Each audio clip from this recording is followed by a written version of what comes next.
మీకు తెలుసా? Test tube బేబీలు. కొంతమంది స్త్రీలలో ఫాలోపియన్ నాళాలు మూసుకుపోయి ఉన్నాయి అని వినే ఉంటారు. ఇలాంటి స్త్రీలు గర్భం దాల్చలేరు, ఎందుకనగా శుక్రకణం ఫలదీకరణం కొరకు అండాన్ని చేరలేదు. అలాగే కొందరు పురుషుల్లో శుక్రకణాల ఉత్పత్తి, వాటి సంఖ్యలో లోపాలుంటాయి.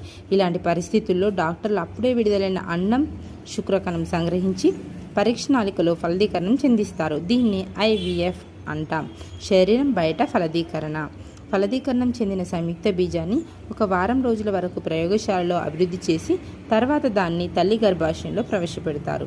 మిగిలిన పిండాభివృద్ధి అంతా తల్లి గర్భాశయంలో జరుగుతుంది. ఆ తర్వాత తల్లి సాధారణ తల్లుల